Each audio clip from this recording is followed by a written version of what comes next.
What's happening? What's happening? Good people.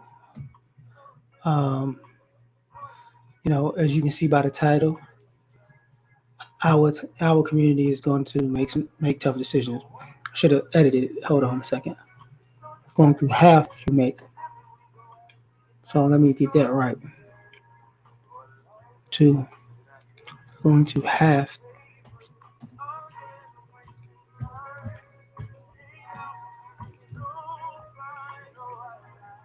Okay. Sorry about that.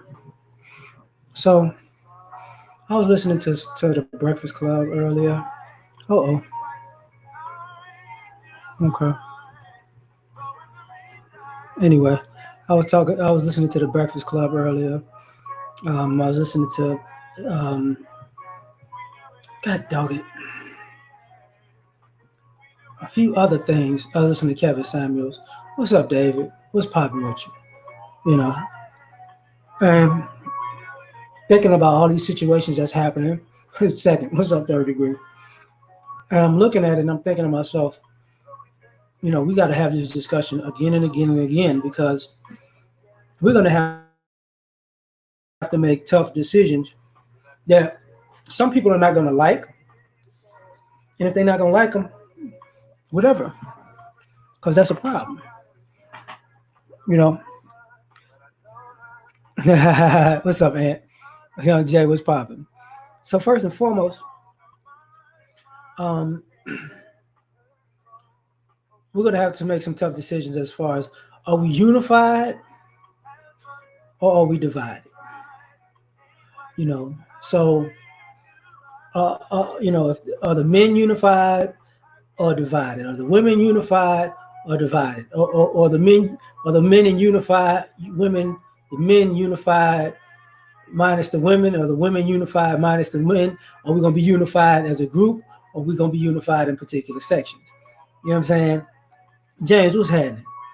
And the tough decision is, you know, because when I was listening to the Breakfast Club, they kept it was Ada Rodriguez, and they're talking about black and brown people. And I get tired of hearing black and brown people, minorities, and people of color because, to be perfectly honest, as a black man, all the brown and all the people of color, they don't have our best interests at heart.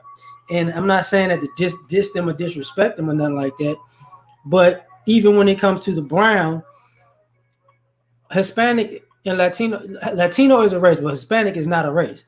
And you got people who are how can I say this? Who are black, who are Hispanic, who are white, who are Hispanic, and who are native, like Native American Hispanic, and mixed in between all of those different things. Or what I mean by Indian or whatever. So their agenda is different even in the same group. Who's up, Miss Jazzy? So why, if we're gonna be unified, the part of black people who want to be unified with everybody else, maybe they got they got to go. They got to go. What's up, Camp? Because all the black people who want to be unified with just black and brown and people of color, on face value, that's a good thing. But no disclaimer, keep it real. Now, yeah, I got you, Blacksmith. On face value, that's a good thing. But the problem is, those very black people are not even unified with black people in the community. So I'm sick of people who are black people want to interject everybody else into the mix when you ain't even united with the regular black people. You want to be united with everybody else. You using being black as a reference. So those people got to go. Because the brown people have their own agenda for themselves that don't include us. Okay, the people of color have their own separate agendas and there are other groups that don't include us. What's up, Topaz? They don't include us. They don't include us in the people of color and black people. They don't do that. You know what I'm saying? The brown people and black people, they don't do that. So that's one of the tough decisions. We're gonna have to make some tough decisions because People don't have our back like that. You know what I'm saying?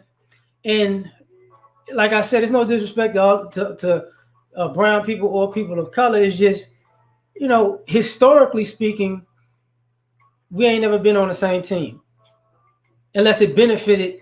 Like we've never been on the same team with brown people or people of color if it did, if it didn't benefit them. If it was something that benefited us, they wasn't down like that. If it's something that benefited, if it was something that benefited us but would benefit them too, that's when they were down. You know what I'm saying? And that goes for black people. Even when they say people of color, that goes for black people that come from abroad too. So it's like we have to make some tough decisions because I don't understand how we could be unified with every other group and not be unified within our own. It just sounds stupid to me. I don't understand that at all.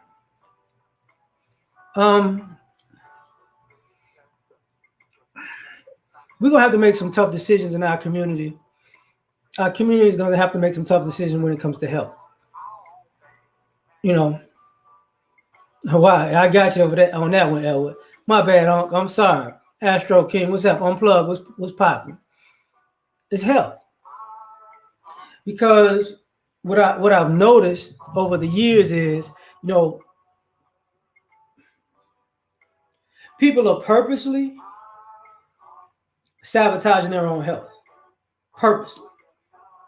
It's a million excuses to not be healthy. And here's a problem. And what I mean by that is there are some diseases that you get that you can't fight. You just got them. Some things you inherit, some things you didn't. You know what I'm saying? But there's some diseases you get that you could have spent your life trying to prevent. Now if you got it, even though you tried to prevent it, that's one thing. But if you didn't try to prevent it, that's a whole other thing. All these unhealthy people, you're gonna have to either gonna have to shape up or ship out. Our community is gonna have to make tough decisions because Tony, what's up? GBS, what's happening?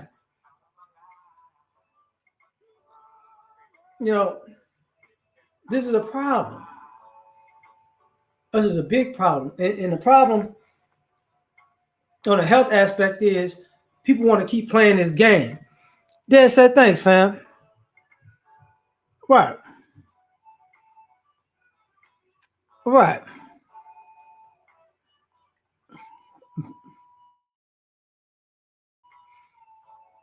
Nah, we're not, we're not getting that.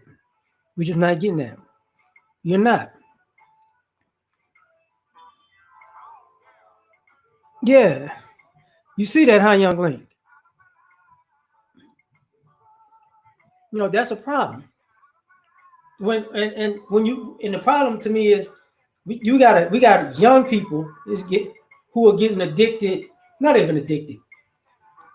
When you're young and you need to smoke, or you young and you've been on pills, like here's one of the health things that bother us.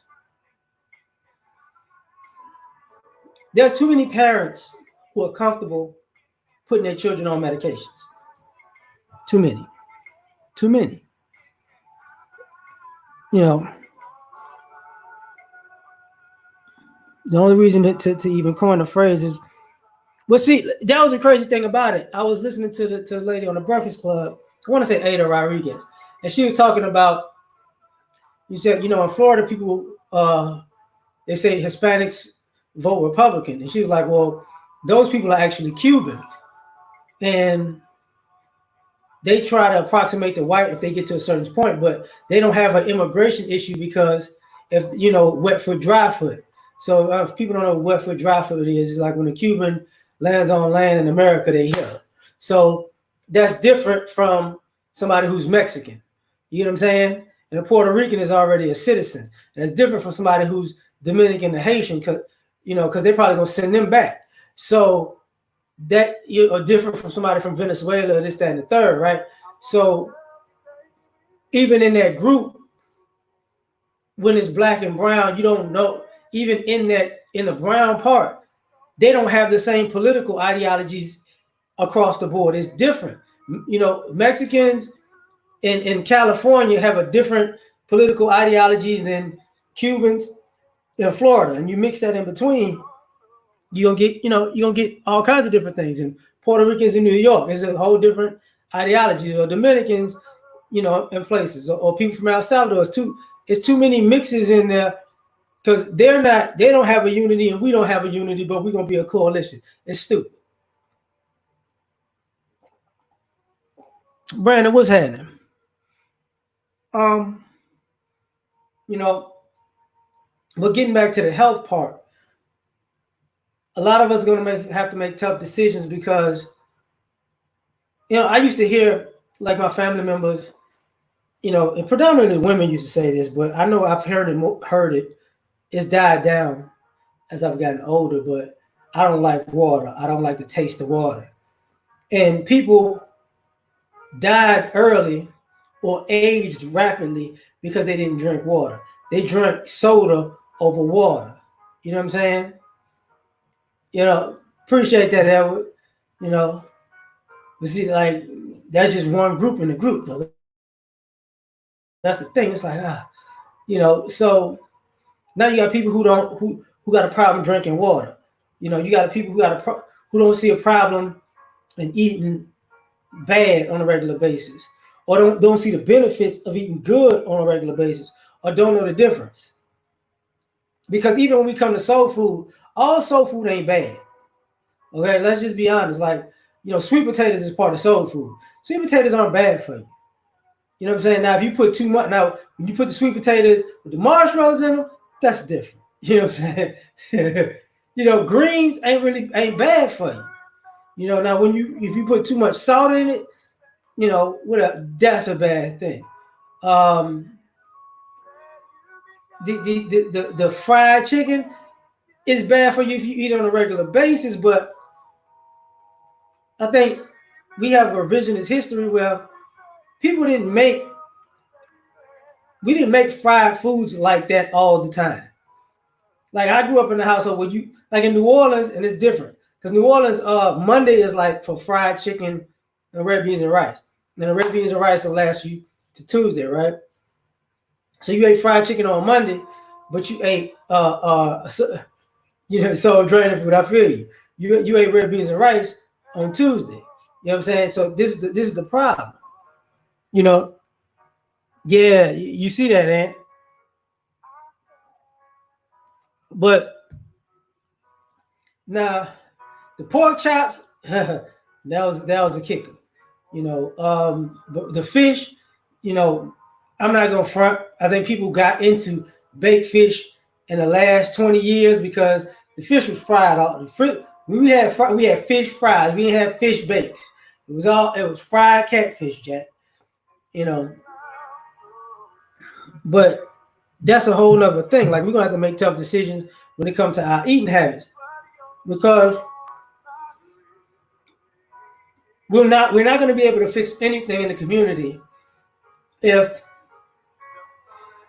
we don't have older people who are wise enough to tell us the mistakes they've made and what mistakes not to make and how they've got in the past. Because one of the things is, excuse me, because one of the things is this idea that we can't learn anything from the past.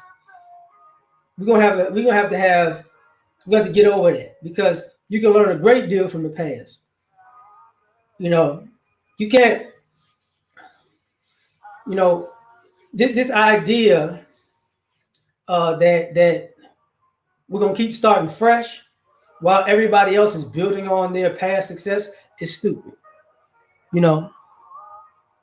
A shout out to the ones that still cook, for real. Jambalaya is rice is a tomato base.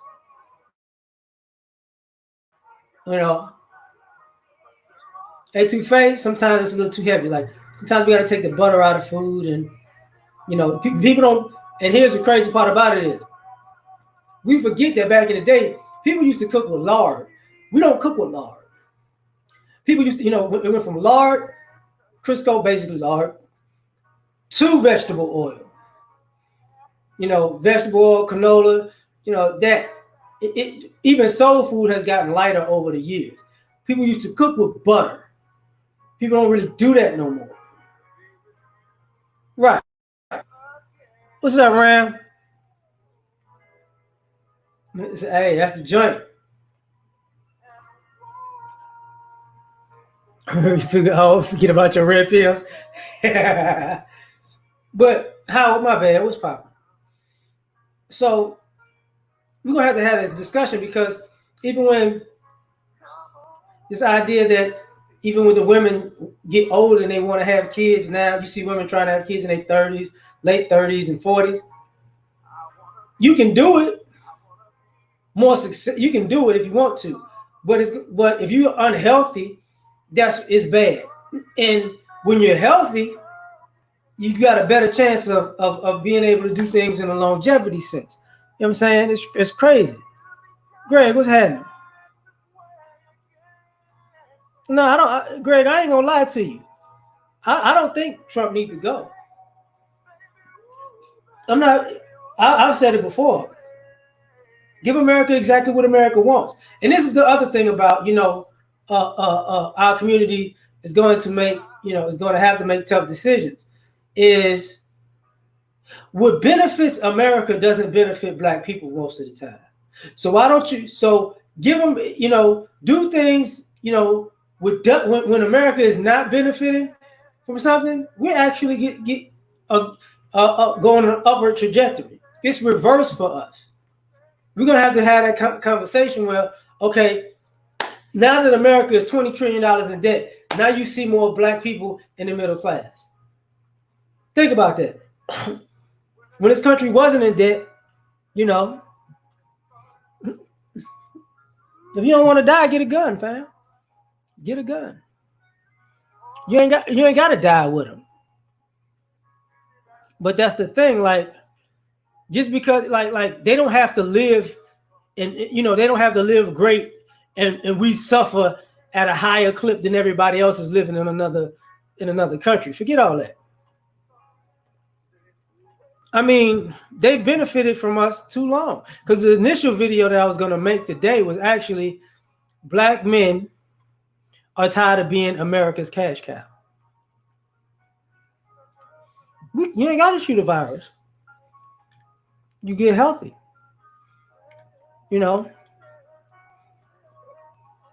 That's the thing that we trip about. We act like you can't drink water, eat vitamin C. You can get vitamin C gummies and pills. Vitamin E. You know what I'm saying? Like, people act like they can't go on a job, can't do some push-ups and sit-ups. You know what I'm saying? It's just, yeah, that's what I think. He is what America needs. Like, let him, make America great again, like he said. Let's see how that works. Because he's doing his job. He's doing exactly what he's supposed to be doing. Mike, what's happening? But what are we doing politically? Because that's the other thing we got to talk about. Who the hell are we voting for? Like, we have to make tough decisions as far as we got to look at everybody we voted for in the last 40, 50 years and what they've actually done for their constituents in their actual area. You know what I'm saying? Like, and especially Black people. When you look at Black people you voted for from the Atlantic to the Pacific, from all your cities that's predominantly Black, DC, Baltimore, Chicago, New Orleans, Philadelphia, Oakland, it's a lot of places. Little Rock, Arkansas, you know what I'm saying? Jackson, Mississippi. Like, what have the people done? Have we voted for to put them in these positions for those areas? because it makes no sense to have our areas always being subpar compared to everyone else. But you voting for somebody to make sure that you're on par with everybody else, and it's not happening.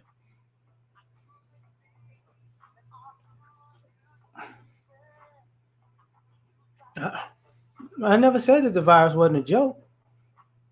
Well, why? Well, Greg, man, let me ask you a question. Seriously, what the fuck are we scared about? You scared that you're gonna die? You're gonna eventually die. You don't want to die from this virus. Okay, we got to vote out Trump because we scared. We sick of what's going on.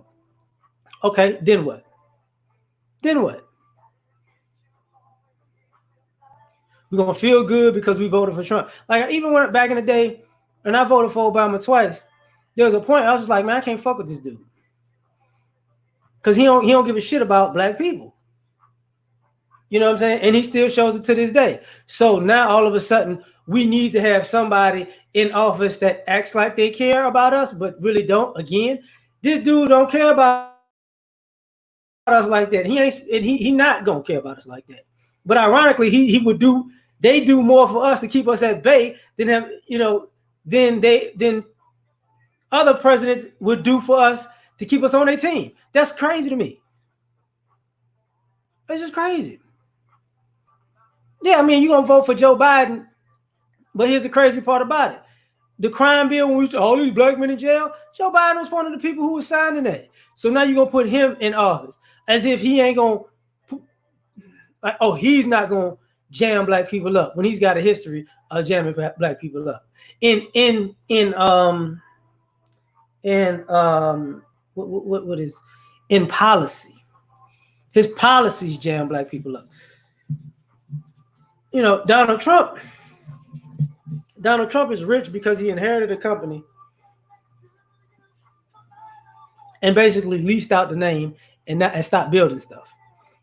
You know, he wasn't really trying to negotiate. He was just doing, being a politician.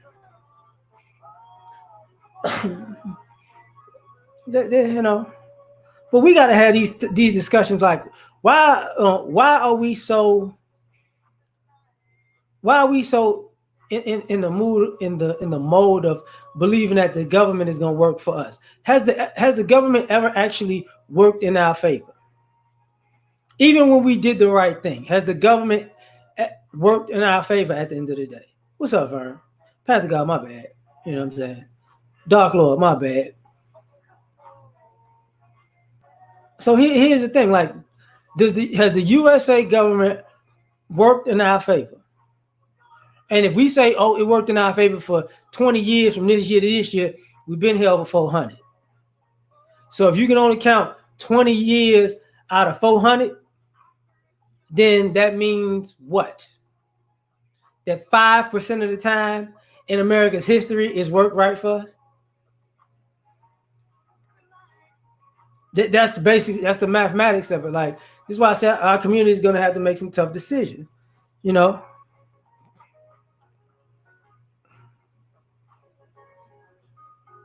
nobody gives a shit about Jay-Z when it comes to politics. Like this, like, and we're gonna have to stop doing that too. You know, like, now I feel you on that, Vern. I don't know why people believe that, us as black people, we like celebrities, and we think celebrities can be smart people, but you got to take this consideration. Jay-Z is a celebrity because he's a great rapper, but he's like the king of dope boy rap. Nobody wants to listen to somebody who's the king of dope boy rap talk about politics. I'm sorry. Like, it's stupid because guess what? Even with the Kennedy family, that's like saying his dad wanted his sons to be a politician, not him. He like, I can't be go out here talking politics. I'm a dope boy. Common sense. You don't take advice in politics from a dope boy. That's what you don't do. That's just completely off of that's just completely off of the rails. But anyway, because we tripping when it comes to stuff like that. Freelance, my bad. What's happening, fam? You know what I'm saying? Like, um, we're gonna have to have shit, getting a Charlie horse. You know, our community gonna have to have a hard conversation when it comes to ownership, because I'm finding it too often, and I talked about gentrification a little bit, I think yesterday or the day before.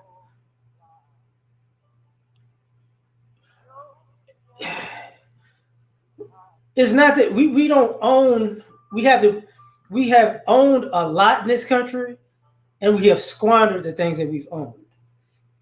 Like in looking back at it, that's a lesson that needs to be learned. Like, um, we have to stop squandering not just the homes, because the homes can be built again, but the land. You know what I'm saying? We can't squander the land. And what I mean by that is, what's happening, Keenan? We're gonna have a tough conversation with, if you own, if you live at some property, I don't care how small or how big, if you own some land, build on that. You feel me? And stop selling and selling and selling and selling. Because see, back in the day, black people, we used to build a community. You know, a lot of the communities that we think of, that we look at as old and ran down, communities that we as black people built 50s and 60s, 40s, 50s, and 60s. You know what I'm saying? Excels, what's happening? 40s, 50s, and 60s. And people are still living there to this day.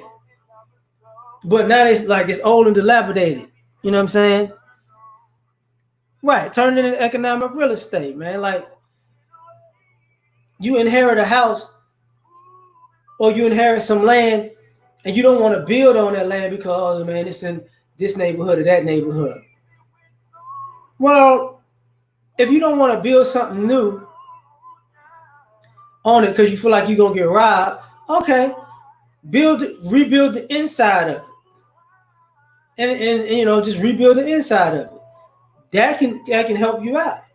And then you can live there for a period of time, and then guess what? You can go buy a house somewhere else, and then you can become a renter, and you rent that house out that's was free to you. You only put a little bit of money, you put a little bit of equity in rebuilding the thing from the inside out, so somebody else could live there. Now, and you charge them for that. You know what I'm saying?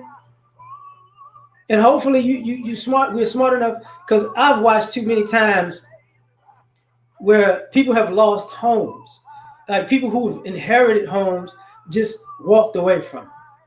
That's it. I don't want to live like you inherited a house, but you moved into an apartment because they got wood floors and marble countertops. Like, fool, put wood floors and marble countertops in the home that you just freaking inherited.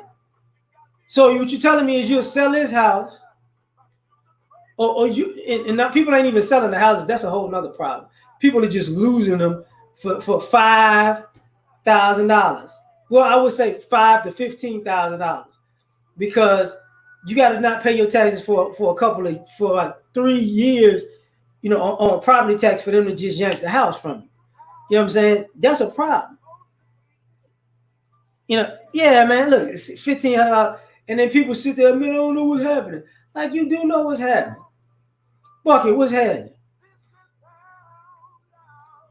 You know, exactly. Like, and that I don't want it. I don't want it. Just because you don't want it, you know, we're gonna have to have these tough conversations with the people.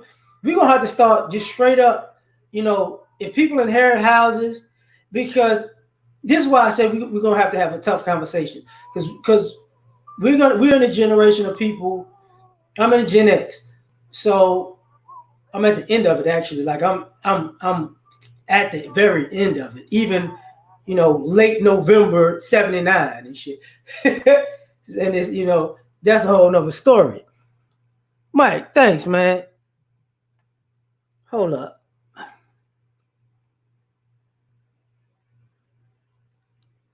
We ain't gonna have to. Nah. We are everybody else's martyr. That's the thing, fam. Like we're everybody else's martyr. We're the it's like the black people. And when they say black people, here's the thing. We gotta just as black men say, when people say black people, they mean black men. When black women say black people, they mean what happened to black men. When black and brown people say black and brown, they mean black men. Okay. Like when people of color talk about their struggles, they're talking about black men. All of these, like, what would these people's struggle look like in America if they took black men out of it? Nothing. You're like, oh well, we couldn't do this. You know, they want to pocket the money to buy beat. Yeah, and see that's the stupid part about it, freelance. You can still pocket the money. Like I've cussed out listen, man. I've cussed out one of my parents about this. You know, when you got a house and you get a house up.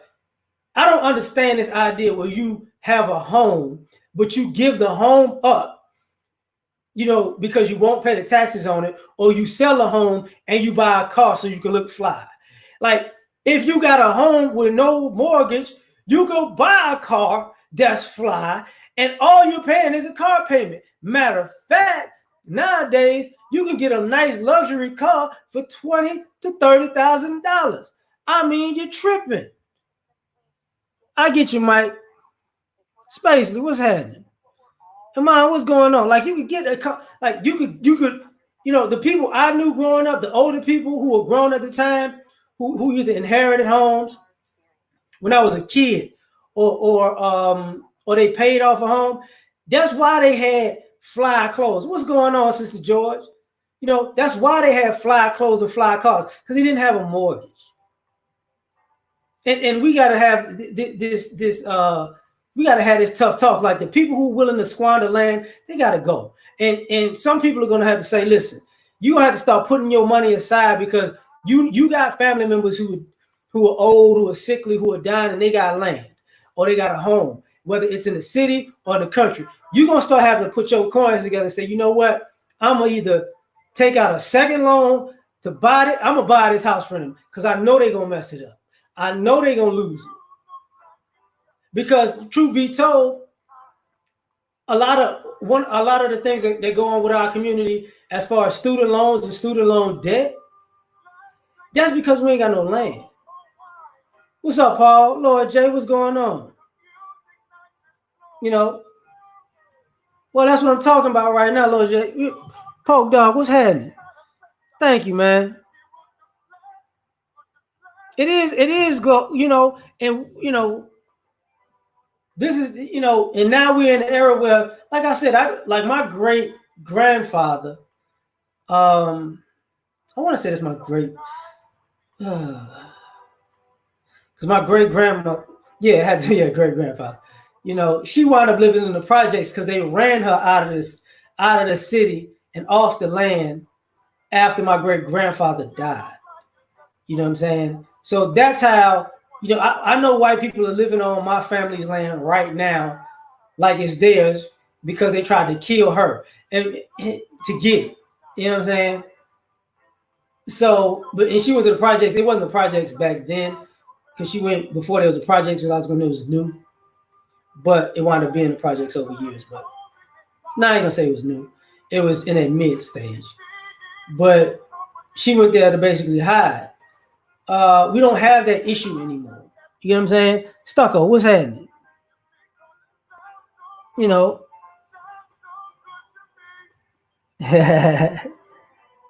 You got it. You got it.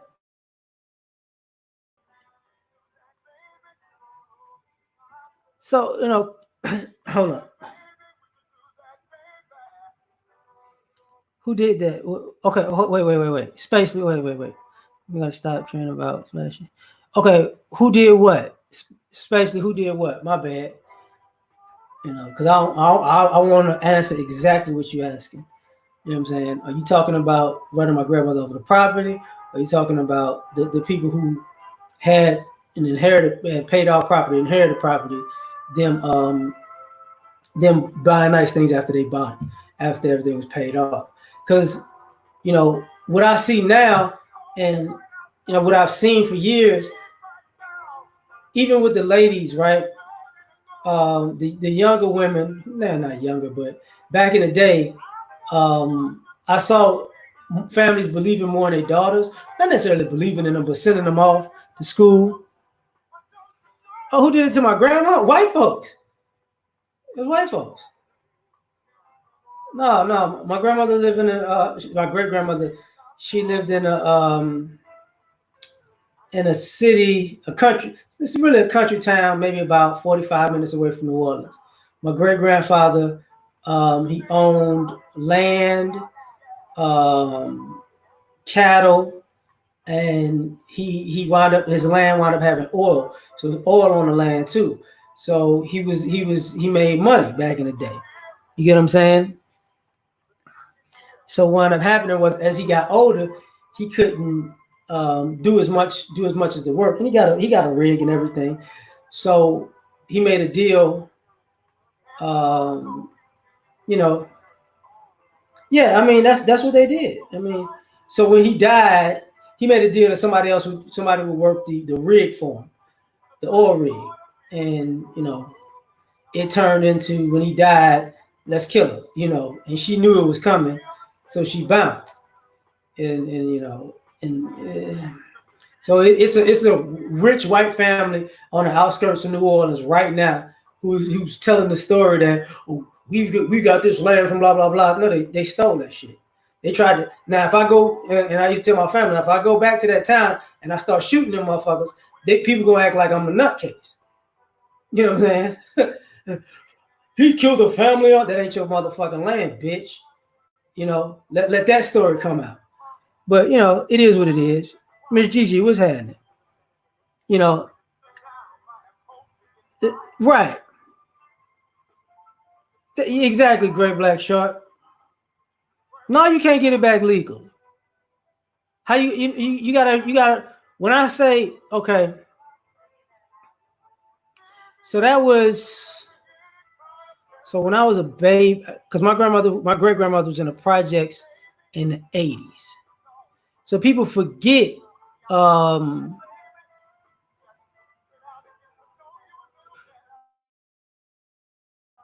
she lived in the city when in the 80s, but the title and all that stuff was in the country, and paperwork wasn't like that. White folks in the country, just like back in the city, they can change paperwork. It was worse in the country. You know what I'm saying? That man, did he do? Yeah, but that especially you're not getting it. 40s, 50s, 60s, 70s. You know what I'm saying? That will don't mean shit when you're dealing with white people who can shoot you. Like all these laws that we think about, they weren't in effect for us. That's a different time. Toucan saying, "Oh, is that like that was a different time? You can't just I got this on paper, and so what? They didn't give a shit about that. That wasn't part of the program. Dollar Wash, you have to change for that too. You know, you see what I'm saying? Like that's the thing, Space. You see what George saying, and here's temptation. So but getting back to the part about the land part, like now we're now people are working for it. Now you're gonna wind up owning something. So right? They broke all they created the laws. They broke them all the time. Exactly. You know, you see, you had the same issue in South Carolina. Exactly. Like this ain't What I'm saying ain't nothing new to me. This is a normal story in Black America. It's a normal story that's happened to pretty much everybody. And when people think about, oh, we own just as much as land as we did 100 years ago, people are not telling the whole story about that. But for the other people, we got to get at this idea that, you know, and we got to get this to the youth. Like, listen, you can live here and get on your feet here on this other property because we're not propelling the next generation. We're not financially putting the next generation ahead. And if you can't, and what I mean by our community has to have a hard discussion. If you got kids and you know and you feel like I might not be able to afford to put my kids through college or give my kids a house, then the plan is be on a trajectory to get your grandkids to benefit from your house or put them in college. Like if you can't do it for your kids, do it for their kids. You get what I'm saying? Gangster, what's happening? You know, I mean, we have it better on that land on the ownership aspect because not like people can't come to my house now. You know what I'm saying? Space. If somebody just say, "Oh, you know what I'm saying? I want that house," and I blow their head off, you can't say nothing. See, back in the day, if you come to a person's house and you blow their head off, they could kill you on your land for protecting your house, and then bury you, burn you, lynch you, and then take your stuff. That didn't stop. You know, those practices probably didn't stop until the 60s, 70s, depending on where you was at. You know what I'm saying? So it's not. It's to me, that's how people work. But getting back to it, if you can't take care of your kids like that, take care of your grandkids. You know, because a lot of this stuff is we're not making people square and whole. And like I said, our community is gonna have to make some tough decisions because, you know, yes, oh, okay, well, you was born in '90. I got you. I got you. You know, you got people in your family, but they just not talking, which is another issue. You know, about us as a people. Like depending if you from the Midwest, you got family from the South that happened to. You get what I'm saying? If you're from the South, you got family that happened to. Uh, you know, if you're on the West Coast, you probably went west because you got tired of that in the South. You know of that. You get what I'm saying? Like most people in the East Coast was the East Coast isn't that big if you really want to think about it. The East Coast starts basically at Maryland because Virginia and West Virginia technically is part of the East Coast. You know what I'm saying? Technically, but Virginia down is up the South. You know what I'm saying? Ohio to fucking like Minnesota is the Midwest. You know, the East Coast is just basically from Maryland up. Because Virginia is considered the South. You know what I'm saying? So it's just a different experience. Like, anyway, the other thing that, we as a people gotta work with is teamwork. You know what I'm saying? Teamwork. Matter of fact, I'm off tomorrow. George, do you want to come up, fam? I wasn't even thinking about it. Like I got time tonight because I ain't gotta sleep. I ain't gotta go to sleep today. Well, I ain't gotta go to sleep early. Put it like that. You know, like people forget what's popping with this stuff because we got a lot that we need to do, and we got to get rid of certain. You got it, George. You got it. You know, the biggest issue we got to make a choice on is how many of our women. Well, I mean, that's an issue too. We're gonna have to make some hard decisions on who we procreate with, and this, that, and the third. Oh, you ain't even know about that? So, because a lot of stuff people don't realize we don't have things in order sometimes because we two generations removed. You 2 or 3 generations removed from order. Like that's the other part about it. Yeah, I hope so. Punisher was happening. Like like me, I was raised. I was really raised by my grandparents. So I got I got how their parents came up and how they came up. So I'm not removed from that history. I'm not removed from how actually, like when we look about the difference between the men and the men have been dropping out of school to feed the family or not finishing school to help the family. My grandfather did that. You know what I'm saying? And that's when people was going to school. My grandfather was a Korean war vet. My other grandfather was a I got you, George. Hold up. I was a merchant marine. He was a war vet. You know, hold up, George. You in there? Just give me 1 second, fam.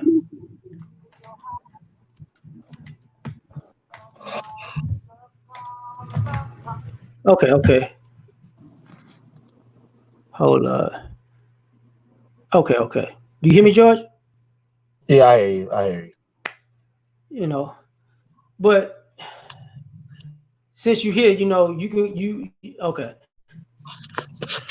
Nah, I was just going to say that a lot of our people are behind on many different levels because a lot of our family members left the South in the 20s and 30s, running from white folks. Like they don't give you the full story. A lot of us don't know who.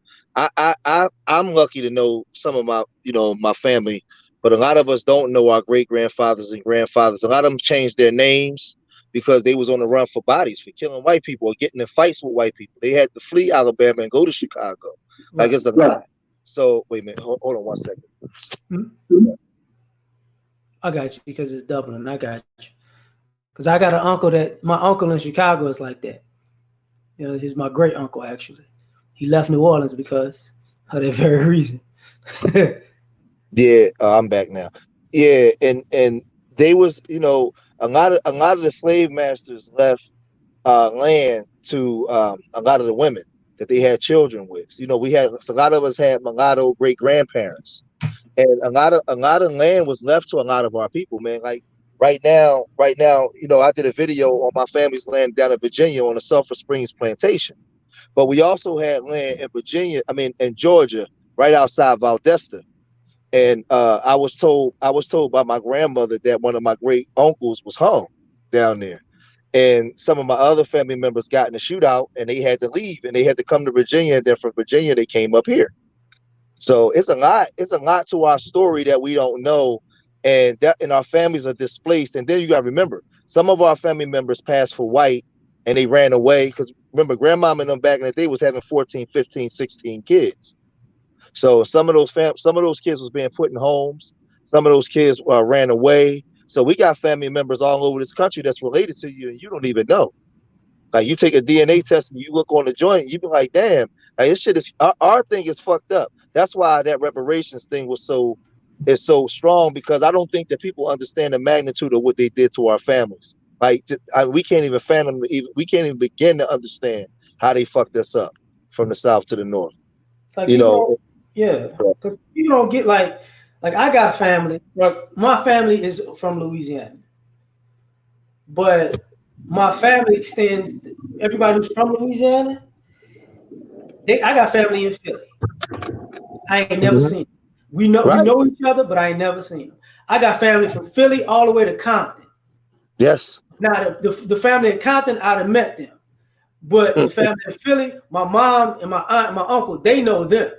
Right. My family in Chicago, I was around them, so I knew them.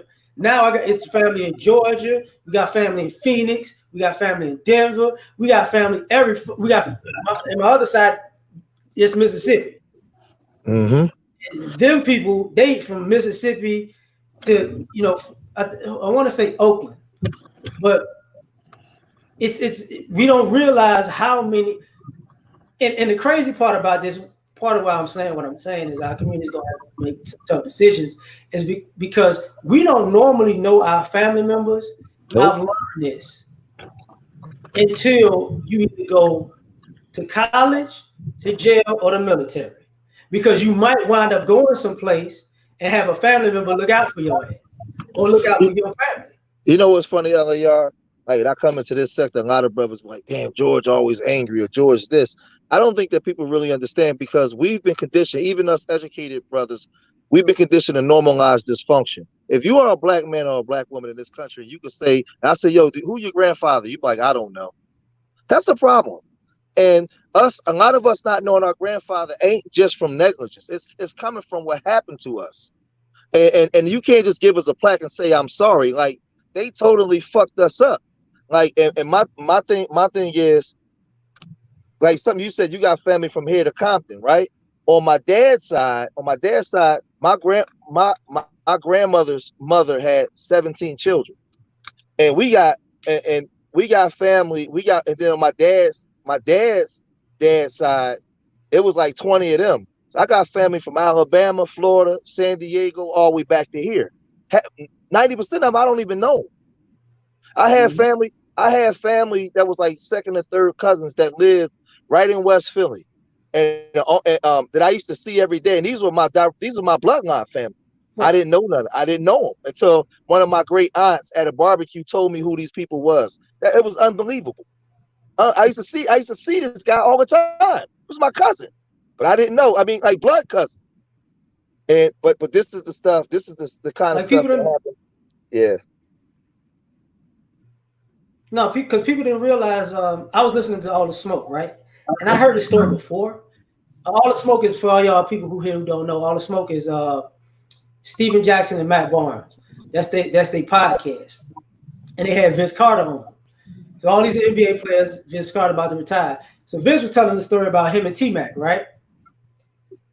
He said, well, him and T Mac, Tracy McGrady, for all y'all who don't know, they're cousins. Yep.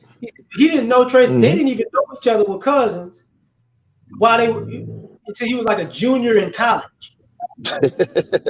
He said he like T Mac was at a pickup game at North Carolina and they was playing ball together. And T Mac said, well, I can't, you know what I'm saying? I got to go to a family reunion on Friday. So I ain't going to be here. He's like, cool. He went to the family reunion and he was sitting next to Vince's grandma. And he was like, she said, you was in North Carolina, my grandson there. It's like, well, he had North Carolina, he played basketball. Who? His name is Vince Carter. He was like, seriously? And then he grabbed the grandmama phone and called him, like, we cousins. So, like, I'm not surprised by that. You Yeah, know? it's a lot of us. I mean, it sounds fucked up and crazy, but there's a lot of black people in this country, Negro people, that's laying down and having babies with bloodline cousins and don't even know it. I don't think that we really understand, like, the magnitude, because we're not able to go back and understand, like, if you do from 1865 up into the 70s, the migrations from the South, and how a lot of us had to flee the South. And I don't think that we take into account how many babies Big Mama was having, and Yeah. ones that ran away, ones that passed for white. I mean, just, you had back then, you had, like, I was told, I got a great aunt. I don't know if she's still alive, because my great aunt Miz just passed away at 90 something. But her name was Una Mae something. She ran away. She could pass white, but she landed in Ohio. And I know we got some family in Ohio, because I met one of them. But I seen a picture of my great aunt, but she left, ran away when she was like 16, 17. So, and like I said, my nana had a bunch of kids, and when we was doing the paperwork to look back, I mean, it was just it was like a whole bunch of them. I Right. mean, and we only knew my grandma, Nana, Una Mae, and cousin Charlie, that, I mean, Uncle Charlie, that died way back in, like, the 60s. Like, You know? we don't talk about the shit that, like, because when I have to have conversations with my family members, and I notice, like my little cousins, with my uncles and aunts passed, like that's their grandparents, when they passed, a lot of them not gonna know anything about the family, Nope. because a lot of times we just we just forget that stuff like a lot. And then people trying to find family history on the back end, and you don't really know what you've done. And the reason why I'm saying this is because it is. When you go to the hood, when you go to our neighborhoods in general, Mm-hmm. one of the ways you figure out you can be something in life and make something out of yourself in life, because you wind up either seeing somebody in your hood make it, or you find out one of your family members that's not in that hood no more, it made it in some way, shape, form, or fashion. You don't see it exist like you did back in the day, and that's one of the things that I realized, that back in the day you saw more successful Black people because everybody lived in the same community. Your doctor, your lawyer, your dentist, your mortician, your mailman, your business owner, everybody lived in the same community. So your athletes and actors, they lived in the same community. So we don't do that no more because we so spread out. And So you know what? Oh, go ahead. I'm yeah, sorry. you got. And then for me, I think I take this so seriously because I was blessed to grow up where before my grandmother passed away, my grandfather was gone already. So you remember, we got four grandparents. So I'm just talking, I'm really talking Mhm. about my dad's mom, right? And all the children she had, right? But then my father's father family was from Eastern Shore, Maryland. And we had a bunch of land that was left to us down there by was it John Wilson, the slave dude. It was a school named after him, and he left it to his children, who my dad's father is a descendant of. So they had land down there, and then he had a bunch of kids, and it's a bunch of family down there that I don't even know. And that's my dad's dad. But then my mom's family is from the Caribbean. So and for me, I take it personal because it's funny. Like I probably, growing up, when I think about it now, I'm about to be 45 this year. I had two revolutionary type grandmothers. One grandmother from Cuba that was that if you called her Spanish, she would cuss you the hell out. Like, she knew who she was and where she come from, and she always used to sit me down and talk to me. And I just think that when I'm older now, we don't take, as Black people in America, like other groups, we don't honor our ancestors, and we're not taught to honor our history, because in America, for us to be proud of our history, it make it seem like we're violent, or we're being racist. But we got to talk about this kind of stuff. This is our history, man. This is our family. Like, this stuff is supposed to be important to us. We can't just let people say, "Oh, that was a long time ago. Let it go." Fuck you. This is Well, this is our family lineage. We're supposed to be angry and happy and have knowledge of this stuff. And I was lucky to have two grandmothers that put everything y'all see in me, everything y'all hear me talk about now. That these come from my grandmothers. like, people don't take into consideration the things that, like, one of the things we talk about, we have, you know, like, people are getting on the men about the men need to build, and the men need to protect, and the men need to provide. And I find it ironic because we don't talk about all the people who squandered the things that the men already built. Who squandered the money and resources from the men who already provided. Yep. We want to talk from a base level, like most of the Black folks, and I said it numerous times. The reason why you had these conversations with your grandmothers, your great aunts, your great grandmothers, is because your granddad, your uncles, and your great uncles didn't live as long as them, because they put in so much work that they died early. Absolutely. So Absolutely.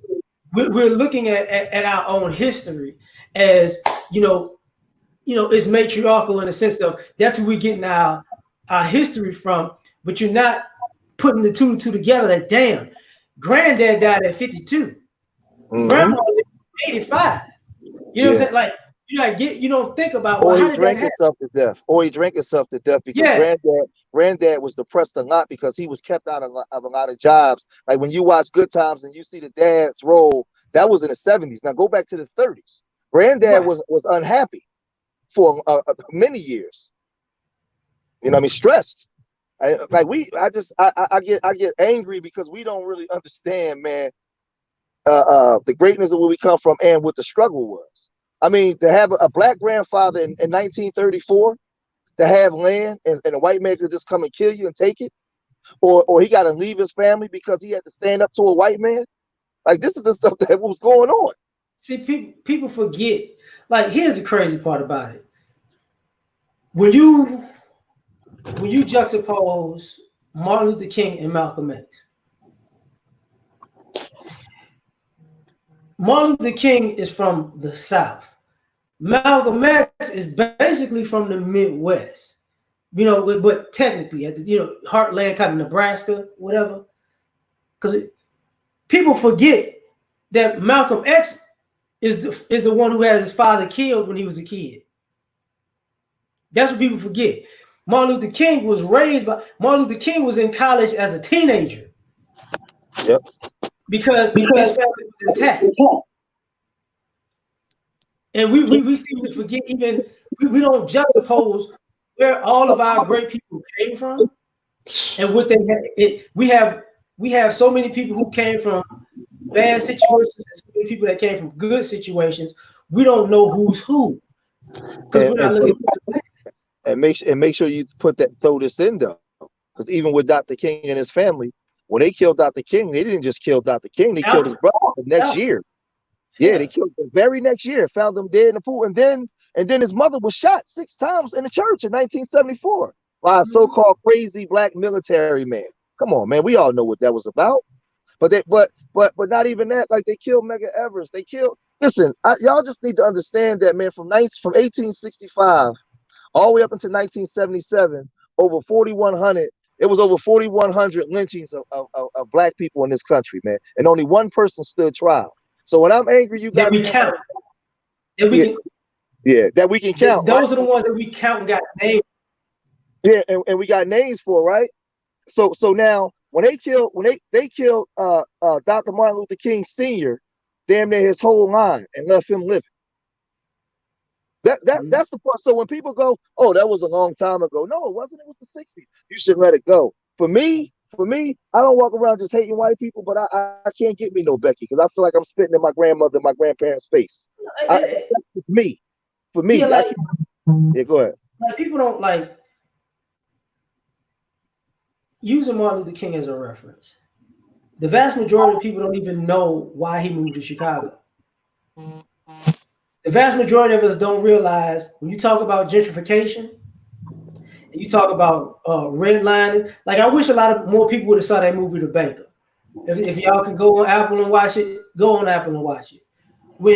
And people don't realize, even when it comes to the Fair Housing Act, that didn't really that didn't even kick into us until the '80s. So it's less than 40 years that we've actually got fair housing in America. Like, the Fair Housing Act was in the '60s, but it didn't kick in for us until the '80s because they was always going around loopholes because of race. And we should be caught up as a people, though. But you got Negroes, stupid Negroes, because they got a white girl, a white man, and a little bit of education. I made it, but it's like 50 million of us. No, it don't represent the whole of what went on with economic policy, man. And the funny thing is, when you talk about King coming to Chicago, people don't understand how racist Chicago, Detroit, Yeah. New York City was. They just looking at the South, man. Jim Crow North was vicious. Mr. Punisher asked the good. Part of what I'm talking about, part of what I've been talking about is where we can start, because a lot of times we're gonna have to make sacrifices that a lot of us don't want to make. And see, that's the issue that's at hand. A lot of us, and it's not because we're black, it's because of America at this particular point. A lot of us don't want to. We want people who before us to do work for us, but we don't want to do work for the generations coming behind us. So this is the biggest problem that we face with in this particular time right now, because we know the information now. We know it's gonna be some bullshit in the mix that's gonna even screw us. You know what I'm saying? But here's the issue: what are you gonna do to prepare for that? Because even when it comes to the school and education, I ain't mad of a person who goes to school and gets an education. What I'm mad at is when your family tell you to go to school and get an education and they don't tell you how much it's going to cost you when you go to certain schools. When they tell you, they should tell you how to get an education to create a career that's financially feasible. You know what? They You shouldn't know let what? you just go out and throw yourself under the bus financially. You know what? You know what the problem I got, LAR Yeah, though? you got your- 'Cause, can you hear me? I think I was breaking up. yeah, I can hear you. Yeah, we got education. We got people, black people that's educated than a motherfucker. The problem that we got is, if you notice, when it's time to vote, they say there's a Latino vote, there's a black vote, then you have like the white vote and all the other groups that vote. But for some reason, right, all the education we get, we don't keep a black mind. We don't keep that Negro mind. We don't make reference, like we're not going up into the job with an Ida B. Wells shirt on, or a Benjamin Hook shirt on, representing our people and being unapologetically black. Don't mean you hate nobody else. And when we do that, they say we're aggressive, we loud, or we're not able to be who we are, to maintain any resemblance of a community or any resemblance of any culture of our own, because it's illegal. See, the African can be an African. He can have his dashiki on. He can do all that, but you cannot be a Negro or African American. It's illegal to be that, because if you are, you're threatening now. So Well, this is what happens now in our culture when you get the educated blacks or the niggas on the corner. No, nobody understands what black culture is. We don't understand the struggle. Okay, my idea of success now is to move out to the suburbs. I'm pro-black, but the longer I live out the suburbs, now my kids don't understand none of the struggle, because they're indoctrinated into pro-white. The guy in the hood think nigger culture, black culture is nigger culture. So now what is black culture? What is the frame of reference from our long journey of where we come from? If I celebrate that, now I'm angry. Oh, I want a black family. Oh, you being racist. Oh, this is what happened to us, LAR. this is like I'm gonna answer AW real quick. Universities are becoming more and more expensive, right? And using this pandemic as a reference, right? Online college is not going to be as expensive. And what I mean, like even some of your best universities are doing online college. A lot of people don't have to even leave their home to go to college. You get what I'm saying? And that kills your out of state fee because it's online. See, a lot of what a lot of us who went to college are in debt behind. It's not the college per se; it's the out of state fee. You didn't want to go to school in the same state you went to high school in. So you decided to go. You wanted to be in a different environment, and you forgot that different environment was going to cost you 5, 10, 15 dollars extra just to be there because you ain't from there. You know what I'm saying? So that's a issue.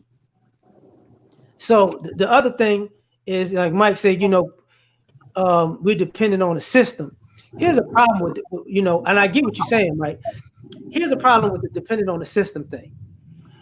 Um, and this is going to be a tough conversation that we're going to have because we as black people got to start from the beginning.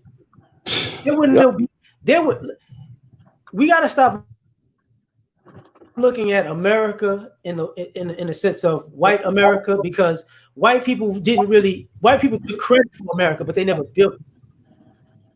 So this country that we're dependent upon is not a country that was built by somebody in particular. It was built by everybody else but the people that we saying built it.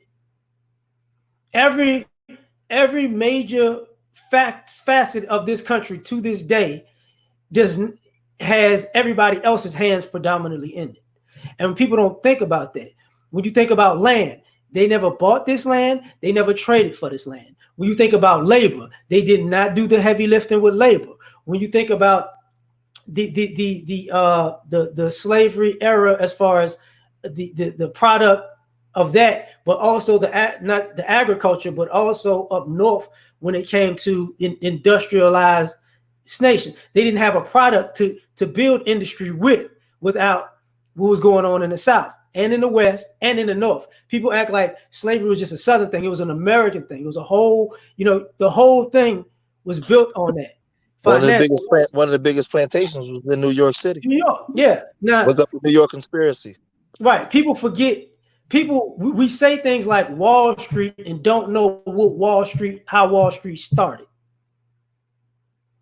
That's not the build. That's not the building of America. It's not.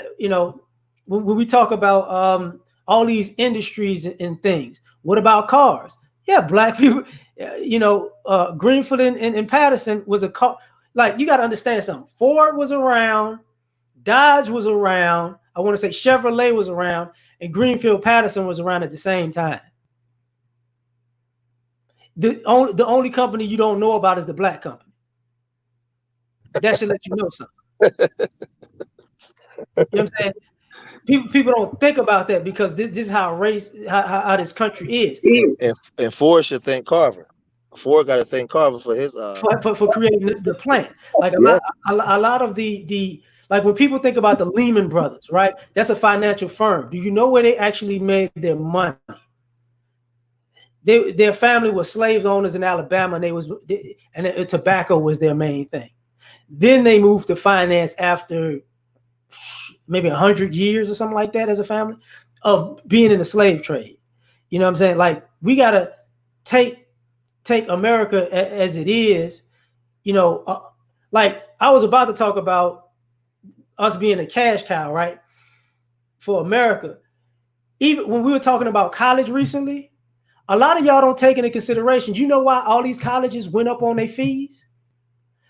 Because all these colleges made their money from football and basketball for the last 30 years. This is what has gotten these colleges predominant and in the black. I hate to break the news to you. Miami was more so an Ivy League school than what it is 30 something years ago. Okay, when you look at the Ivy League schools, Harvard, Columbia, and all that, they're on that. You don't think when you don't realize Cal Berkeley got famous because of athletes. UCLA got famous because of athletes, predominantly black athletes. USC got famous because of athletes. All the SEC that you see that has all these, that's the same SEC, that's the same Big 12, the same Big 10 was all these divisions that didn't allow black people to play, but then the SWAC and the MEAC had too many players that was beating the brakes off of folks, so they had to take that recruiting class, and Well, that started making them money. you got to throw in Duke and Wake Forest and all them now. These schools was hard as shit to get into, but Right. Duke, but they got famous because of the black athletes. So did Notre Dame. This is and people are like, what? Why does that mean that made your tuition go up? When you think of the America's top universities in your mind, a lot of times it's somebody who's a black kid or black teenager or a black young man that is tied to. You know, and it's like people don't think about that. You're looking at even predominantly white institutions, and guess what? You're not really you don't know who the architecture building is named after. You don't know, who the top the most predominant. I hate to say this, the most predominant college in America right now, and it's gonna sound weird to y'all, is Oregon. Because Oregon is where the dude that owns Nike, where he went to school. And guess what made him money over the years? He started with Prefontaine, and then it was all black players. Michael Jordan. He wasn't the first. You remember, Michael Jordan didn't even want to go to Nike. He initially was trying to go The to Converse. Adidas. And Yeah. so Yeah. it was, people forget about that. And people, even with the NCAA rule now about paying players, y'all don't realize that started with O'Bannon, like in But the early 90s. but if you put it, I did my series last year. I'm about to redo them too, on the history of African American inventors. I don't think Yes. that we understand the magnitude, but remember, we Hey, wasn't getting our proper share or economics from our inventions. They was putting their names on it. right. So a lot of inventions that actually came to the forefront that moved the 21st century, that these companies made billions of dollars off of, came out of the minds of black people. But the thing is, L.A.R, a lot of young black people don't know this, so we don't know what black culture is. We think black culture is us twerking and shucking and jiving. No, black culture is a black man owning the three patents of fucking the three of the nine patents of IBM. That's black culture. The black man creating the fucking remote control that you use to turn the TV. The black man creating Hold the on. microphone. Wait, wait. Because AW said something. Because I'm going to tell you, hold up. You know, The NCAA wanted to be inclusive. No, it didn't. Oh Oh, God. if they wanted to be inclusive, yeah, they didn't want to do that. That no. He got a right. They didn't want to do that because a lot of people don't realize the magnitude of what would happen. No. See, Rex, he invented the super soaker. I don't think he didn't invent the Nerf gun, Oh, you talking about but like, Lonnie Johnson? Lonnie yeah, Johnson? Yeah. right. Lewis Latimer got robbed. See, people don't, but see, like those old stories one of the reasons why people say black people ain't built anything because using the Thomas Edison story, they have a they have a a electric company named after Thomas Edison. Mm-hmm. So Mikhail Tesla, though Uh, he went broke as he got older, mm-hmm. but I'm sure somewhere along the line, Elon Musk is breaking off the Tesla family Yeah, I don't know about that one. He might be, because you got but to yeah, remember, Mikhail Tesla was not from America. right. So No, I get it. that was one of the reasons they fucked him over. Because people forget that even it took white people wasn't all team white until about 1930, 1940s ish. Mm-hmm. It was still divided like so. And then that's what the Lewis Latimer came in because if you look at the story of them, people don't take into consideration Thomas Edison went in business with J.P. Morgan Chase. Mikhail Tesla went in business with I forgot his first name, but Westinghouse. Those two companies still exist to this day. The bank Chase still exists to this day. Westinghouse still exists to this day as far as a science company. You know what I'm saying? But people forget Latimer was in the middle of all of that. So now you got all these light bulb companies. His family don't get none of that. No, no. Here's the thing, Illuminati. They had two different inventions. See, Thomas Edison had direct current. That was his stick. Uh, Mikhail Tesla had alternating current. That was his stick. Hey, can you hear me? Hey, L.A.R. But just think about this, L.A.R. It's cars that ride all over the planet today, right? Mm-hmm. What about Richard Spikes? He created the fucking transmission. Right. Nothing. Nothing. He created the pole that they use when you see the trolleys ride through the city. Mm-hmm. So my thing is, I be trying to tell people, y'all see me going off. I know a lot of our people are ignorant. Like we really don't know what black culture is. Like we don't take it because we don't realize how many things have got like a lot of y'all don't even know who. Let me tell you how simple this is. George Crumb Oh man. invented the potato chip. There would be no chips. Mm-hmm. There would be no your peanut butter and jelly sandwich would not exist. Cause see, people keep thinking about the peanut butter with Carver. People forget about the preserving food. Oh yeah. The preserve, they forget about that part. Well, What's I up, forgot Chaos? Man, my bad. there's a black man that created that too. He created how to do salt to actually preserve your food. I forgot his name. I actually did him too. Right, Um, and it goes back like because I've talked about that even in his story. Like a lot of y'all don't know about Mr. Lawson, and y'all should because I'm gonna tell you what Manny Lawson. I don't want to say Manny, but I might be wrong when I say Manny because it's like it was different. This brother invented something that there would be no Madden, there would be no 2K, oh yeah, yeah. He there created would be the no Pac. cartridge. All you gamers don't realize that a black man invented the single game console. He sure did. I'll give you one. I'll give you one.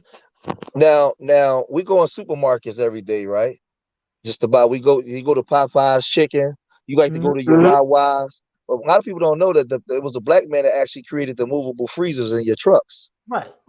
So this is the question though, LAR. When we naming all these inventions that moved the 21st century, why do black people need reparations? We should have a multi-trillion-dollar surplus in our community just based off of our inventions. Because I ain't we this is just scratching the surface. We created fucking cortisone. You know, like and to give the sisters a shout out, y'all do realize it was a black woman that created the home security system. Oh yeah, yeah, yep. And the Y'all do GPS realize, system. and there was a black woman that also created the LASIK. Yes, sir. And there was a black woman that also created they form of synthetic oxygen that they use to be in submarines. A black woman did that. Right. So all of this, like a lot of times, we got to talk about, okay, like, because when people say we need to do something, do something. Here's one of the reasons why a lot of times things don't get done in STEM like they used to. I don't necessarily. I'm not saying I agree with it per se. Frenchies is off the chain. Tell them, but a lot of our inventors never got paid. No, not at all. So you're talking about a field that our inventors didn't get. Like a lot of these great companies are built. Let me say the simplest things like the blackboard, the pencil sharpener. I'll give you one LAR. How many elevators and buildings in places around the world? Exactly, and the escalator. Yeah, Otis ain't getting no money. Otis family ain't getting no money. Alexander Miles created the sliding elevator doors for your elevators. That's what I'm saying. There's another what's the brother's name that created? See, all of these things that people think about. Mm-hmm. Go ahead. No, you got it. Now I was saying the plastic or the rubber that you use to put over electric consoles to plug into the walls. A black Right. man created that too. This, That's why no, I be laughing, man. Like, yeah, you put out the traffic. It's like a lot of y'all, the materials for school. Like people don't take this into consideration. We live in the United States of America, right? And the capital of the United States of America is Washington, D.C. The city was actually set up by Benjamin Banneker. The White House was built by black men. You're not taking into consideration Benjamin Banneker's family don't get no money. To the point where y'all forget what y'all don't even know what Big Ben stand for in London. I give you one. I give you one. What about Ernest Malzinger? He was the one that created shoes to be made on a mass production because he was Right. working in the shop and the owner was working on the desk. So he used his ingenuity and brain to create a machine where he could produce the shoes faster to make more. So just so he can get a raise. And the white man went and made all the money off of it. L.A.R. He just wanted a raise so he can feed his family. Right. People don't take it into consideration. Like what was actually the air, if I'm not mistaken, the air conditioner and the refrigerator. Yeah, the air duct systems. I ain't got everybody name by heart, but I did a whole, I did a whole Right. 10-part series. I went And over 200 people, 200 now, black people. now for all you black people who are parents, I'm gonna tell you how you can teach your kids this because I did this years ago. Kareem Abdul-Jabbar got a book, a children's book for this. A children's book for all Lewis Latimer, George Crumb, Lonnie Johnson, all of them in the book. The brother who invented the ice cream scoop is in the book. Shit, we invented the golf tee. You know that, right? I forgot about that one. Yeah, we invented the damn golf tee. And the white man got a nerve to be mad when a black person wanted, they had a nerve to be disrespectful towards Tiger Woods and his dad. When we fucking made the golf tee that they hitting the ball off of. Come on, man. People forget, when they say basketball is a white man, football, y'all forget that hockey was invented by black folks. Oh, yeah, for sure was. Y'all forget that part. You know what I'm saying? So it's one of those things where we're gonna have these conversations because a lot of us were creating things, but a lot of people were taking it. Like you got to understand the vast majority of everything that America profits off of today. The reason why they profit because it's stolen. What the When hell? you steal somebody else's stuff, it's all profit for you. Yeah, we. Hockey was an African game that was played in Mhm. sand, and dudes that were slaves wound up being in Canada.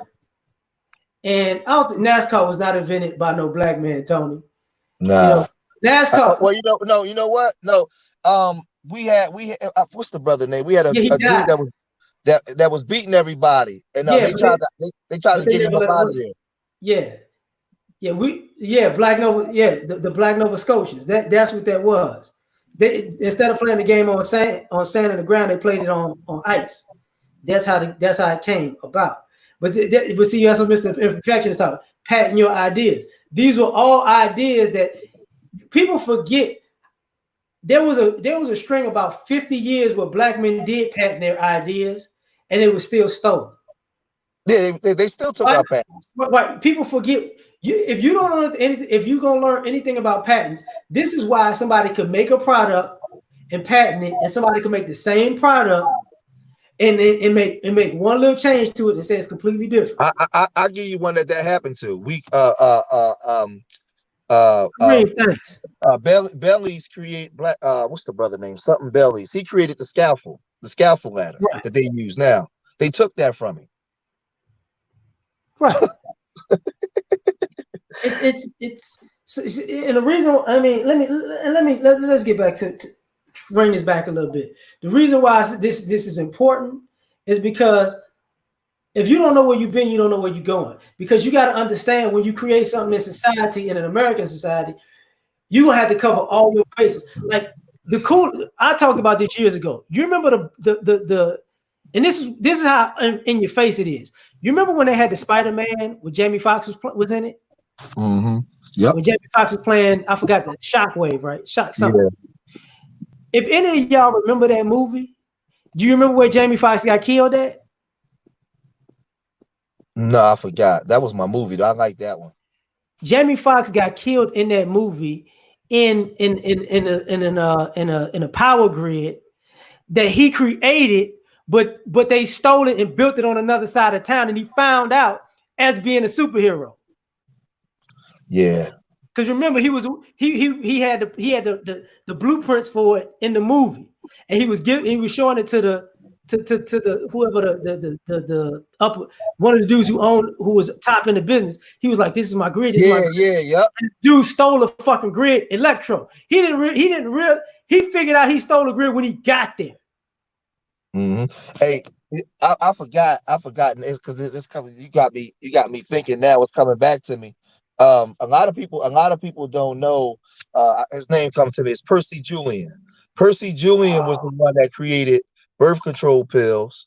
He created cortisone, and he created steroids. He was the one. All the steroids they use, all the cortisone they use, all the fucking birth control pills that people take all over the planet. A black man in a lab created that. um uh um what's the other one? Charles Henry Turner. Look at this, L.A.R. Charles Henry Turner was the first black man zoologist on the planet that discovered that insects could actually hear sound and Mm-hmm. change behavior based off of environment. Not a white man, not an Asian man, it was a freaking black man. And the reason why I'm saying this, if you taught these young black boys in Chicago and Philly their real history and gave them a frame of reference of what Superman is, imagine if black boys strive to be Percy Julian instead of being Jay-Z. What our community would be. See that's the one thing that we forget about sports and entertainment, right? You know, we forget that Jewish people made their come up off of sports and entertainment. And the reason why that's prevalent is because they were like, we need to, in my opinion, this is one of the conversations, we need to stop trying to be like Jewish people because Jewish people are white. They were able to do what they were able to do because they were white. Yep. People forget that a lot of people who were Jewish, They just changed their name and acted and went to work like nothing ever happened. Nobody knew the wiser. You know what I'm saying? So this is where we're at with that. You know, so now we're at a point where we're like, okay, we got to know everything that's ahead of us. And you know, yeah, people forget that Lacoste is a black man. He was a tennis player. That's where the Lacoste come from. His nickname was the Gator. You know, Oh people yeah, that. the clothing line, like the Yeah. concept. Yeah. Well, So like, people don't realize like a lot of our families, a lot of our black people, you know, a lot of these businesses that we think are great businesses that's been handed down for year after year after year, a lot of their money came from theft. So, and it's even with real estate, a lot of people got overcharged. That's why when I talked about Martin Luther King earlier, he moved to Chicago because people were price gouging the black people living there. So just for future reference, white people got mortgages. White people paid rent. And if your rent was 150, if your mortgage or rent was $150 a month, that's what it was. When you was black, you know, and they would get the when you was black, you get the old stuff and they charge you $300. And if you was in rent, and if you can't pay the rent, you know, if you can't pay the mortgage, 1 month they throw you out. See, black people, we couldn't even we couldn't get housing on our own jobs. We got housing through somebody else, and they had to vouch for us, and we were supposed to make a deal with them, and the deals weren't even held valid in court because people wouldn't stick to the deal, or their price gouge you so much it was set up so you wouldn't even be able to make the payments through the years. You know, this is why people are tripping. You know, this is why a lot of people don't take into consideration all of the aspects of American culture that we're not getting any credit for, but more so, we're gonna have to figure out. You know, we're gonna have to make tough decisions because at the end of the day, we know how America works. Now we got to work to get what we deserve out of it. Because to be perfectly honest, we should be entitled. We should feel entitled because everybody else has stolen our shit. They're only rich because of stolen stuff. L.A.R. It was a black man that discovered um alcoholics that get what they call was Dr. Leonidas. He was the one that discovered how they detect what happens your liver cancer. Oh shit. Yeah, Dr. Leonidas. He was the one that discovered that. It wasn't a white dude. It wasn't a what's going on? Yeah, it wasn't a white dude in the lab. It was a black dude in the lab. You know what I mean? And it was a black doctor that discovered the brain aneurysms. It was us that did all of it. So yeah, we should be entitled. You fucking right. And don't let these sucker ass black people stop letting them tell y'all that don't know the history that we should be. He said the Oscars was he couldn't play Tony. Yeah, this is where we at with psoriasis. Thank you, psoriasis. Cirrhosis of the liver. I'm bugging. Psoriasis. I'm tripping. You know, yeah, unsung black soldiers too. Like, even when it comes to our community, like y'all, you know, we don't know the predecessor. We don't talk enough about the deacons. See, we talk about Martin Luther King and civil rights and the nonviolent overcast of that. We don't talk about the deacons of defense. We probably wouldn't have an FOI in a Black Panther Party if it wasn't for the deacons of defense. And this is one of the issues that, you know, our community, we have to have a tough conversation when, you know, we own guns. We started buying guns very early in this country because we realized at a very early age, we went from gun owners to guns are scary. That's stupid. You know what I'm saying? This is one of the reasons why we got to have a hard talk. We got to get back to being gun owners, hunters, fishers, farmers. We got to get back to that. We got to get back to being masons. What is it? Come on, come on, come on, come on, come on. Foundations, working cement, building roads. We got to stay that because a lot of times when we talk in this country, people don't realize welders and stuff like that. Brothers are in the trades heavy. And this is why people was talking about like illegal immigration and illegal immigrants, because people didn't want to pay black electricians. You didn't want to pay black cement layers. You didn't want to pay black masons. You didn't want to pay black tradesmen, full price because they got all their certifications, and it comes with you got to pay me in full. Because if you notice, even on construction sites in this country, you don't really see white guys in construction. You see white guys walking around on construction sites telling people what to do. You don't really see white guys working in construction. That's how it was back in the day with blacks, and that's how it is today with Mexicans. You don't really see them working like that. All these buildings are being built by who? You know what I'm saying? All these floors are being They laid by. don't have to work because they be guaranteed jobs, especially on the construction, especially when you deal in Right, construction and these blue collar jobs. They be generationally passed down. right. Like people don't realize how many black men worked on the railroads to this day. There are a lot of brothers who've been working on the railroads for decades, but we forget about that part. You know, it you know, well, that's the thing. Like pressure. The crazy part about it is, I don't know if America is really running up the scoreboard anymore because this country is too far in debt to run up the scoreboard. See, that's the this like personally, I think America's financial fiscal incompetence is about the level of the playing field and is leveling the playing field. Because you got to think about it.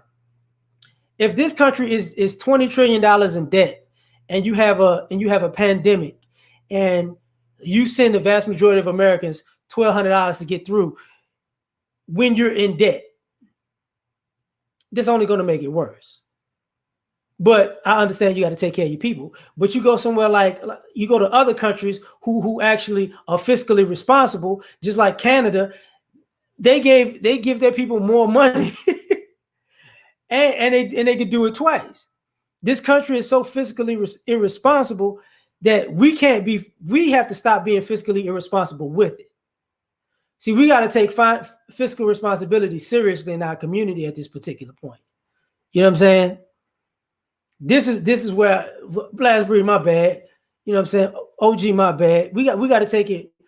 Um, we got to take fiscal responsibility important because the vast majority of Americans are living in debt or on credit in a country that's in debt and functioning on credit.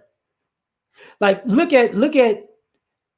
think about when they say, oh, like look at all the things that this okay, going to work affected the country in one way, right? Look at the reverse side of that though. You know what's been eating in your pockets for years, for the last 20 years? Is gas prices. Now we ain't went to work. Most people didn't go to work for a month, 2 months. Gas is $1.30 now. It's summertime, basically. This is when gas is like $2.90, $3.25, $3.99. Look at that. Every time something goes down, something else kind of equalizes. Because if everybody goes back to work in the next 2-3 months, watch the gas price go up. Minimum wage is not a living wage. I absolutely agree with that. You know, that's probably getting. We got to think about that. You see, Ellie, yes, sir. Ellie, you wise beyond your years, man. No, because we're not. We don't think about that like that. Just like when James said, you see a lot of Latinos in construction. Yeah, like here's my thing for all the brothers who go to jail, who went to jail, they know this. Most black men who've been in jail know this. I can work in construction and trucking immediately. If I get out of jail, I can go to work in construction and trucking in some shape. That's what I did. I went to work right with my dad in the refinery. I ain't had to worry Yeah, about money right away. so them brothers, people know how to work. If you know how to work with your hands as a man, you're gonna be okay. that was my problem. I didn't know how to work with my hands. I horrible. had to learn. But My dad used to make fun of me on the job. but that like people don't realize like if you and I talked about that with BMT because he talks about it too. But all of the old things that people taught you that you shouldn't be able to do and you're above doing, and then you get a nice corporate job so you don't have to work anymore. You need to know all of that shit. Because truth be told, like I get on my own roof and fix the shingles. You know what I'm saying? I'm a person. I'm in my own. I'm cutting my own grass. I'm edging my own yard. If my granddads could go around cutting grass in the truck, you think I can't cut my own in my own yard? You tripping? But you know what, LAR? That's another thing that I talk about on my channel a lot. With a lot of people, when we talk about the crack era and how it destroyed the community, we Mm-hmm. don't what we don't realize is, and I did a video called Overlooking Your Tomorrows, Right. where black men now, the black men you see that's 40 today or 50, they don't have skill sets because our uncles, Uncle Ronnie and them, if you get all our uncles together and our dads, they know. Listen, if you get your pop, my uncle, your uncles, I bet you they'll all sit around, drink a beer, and then they can all go put a house up together. Because some of your uncles know how to lay concrete, know how to put up drywall. Some of my uncles know how to do electric work and do plumbing. The men back in the day, our uncles and them, they had skills that they might that heroin era and gang war era. Those men still know how to build shit. Once the 80s came in and crack came, we lost our skill sets. The majority of guys during our age, the majority don't have those skill sets to be able to build. That's why they stay in the underworld so long. Because once they come out, they don't have a know-how of going. Like I watched my uncle was a kingpin. He went to prison. He still had money. He got a degree in college, came home, got another degree, became a school teacher, but was also a certified plumber. He was a fucking heroin kingpin. Like, how is that possible? You wouldn't see none of the 80s guys is none of that. Because people don't realize even, and I hate to say this, but it's true. Like a lot of times people glorify the streets, but a lot of y'all don't realize some of the guys from the 70s and 80s, they would have like all this shit that you see now in these movies that you think is cool. That shit the dudes was doing in the 70s and 80s. You're Yep. not that the guy who had the trucking, the tow company, that was a Yes. black dude doing that. Man, them dudes that was kingpin, some of them dudes from the 70s, early 80s, not They had the late, businesses. not the late 80s dudes that was all about the floss. That's when they start losing the skill set. But them early dudes that had them trucking companies and stuff like that, how you think they became so big? Like they knew they had know how to do shit. This generation, I'm telling you, when you look at it, if you go from Houston to Chicago, you get a lot of them gang banger dudes that's 42 years old. Them niggas don't know how to do no plumbing work. L.A.R. No, they They don't. they spend too much time on the block all day. I'm gonna tell you, I'm gonna be honest with you. I use myself as the example. My daddy used to tell me when I was in my 20s, getting money, not listening, being hard headed. Boy, you need to come on down here and put some hours in. When you get older, you ain't gonna have no social security. My daddy, I wasn't trying to hear that shit. I was sending him on trips. I bought him a house. I wasn't trying to hear none of that stuff until they came in, until they. I'm gonna tell you when I listened, L.A.R. He came to prison one time to see me and said, I ain't coming back here no more, but you can't say I told you so. He sent me stuff, but he came to see me that one time. But I'm gonna tell you, that's when I started to listen. And when I got to prison, I started seeing dudes learning like certain trades. I didn't know how to do shit. I didn't know how to do nothing but hustle. And and the crazy part about it is in this era, you don't realize how much you can learn now. Like the only thing I don't do is fucking electric work.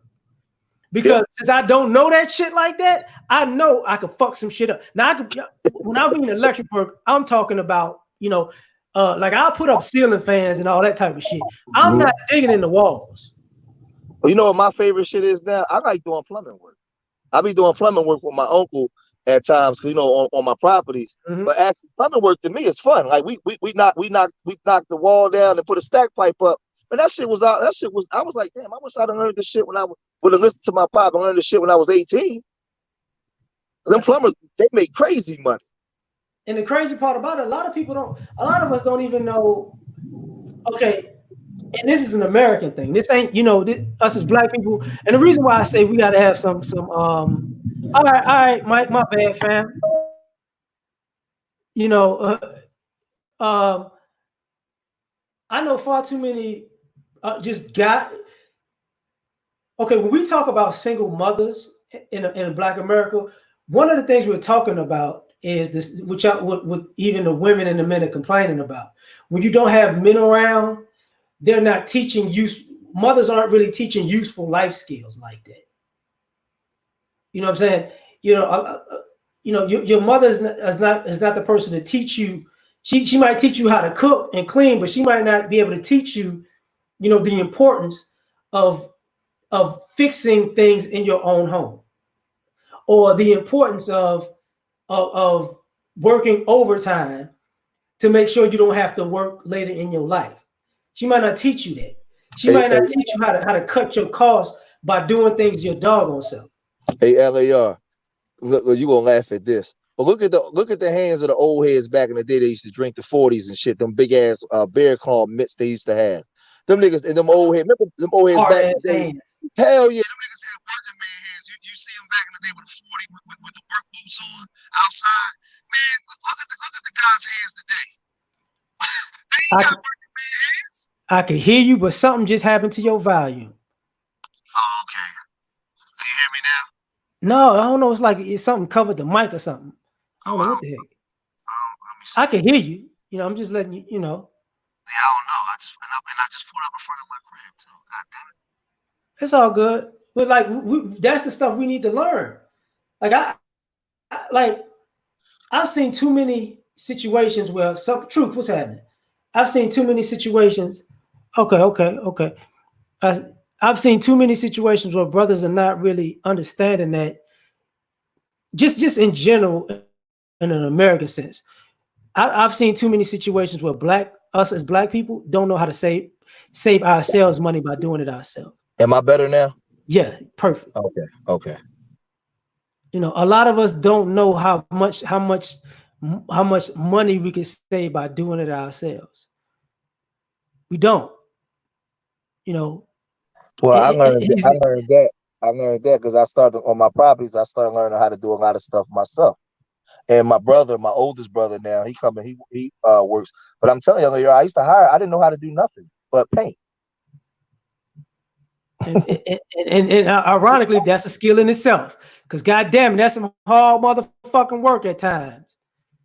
Yeah, that shit Whoo, is hard. That shit is hard. like people think about painting, y'all just think about getting a big roller and going up and down. No, motherfucker. When you got to tape all the goddamn thing around, and then you got to get that little edge first and shit like that, you get that little bitty on the side to clean it up. That's taxing on your ass. Hey, I'm gonna say something that's funny. I'm gonna tell you what really made me want to start learning how to do shit. Just imagine, like my wife, right?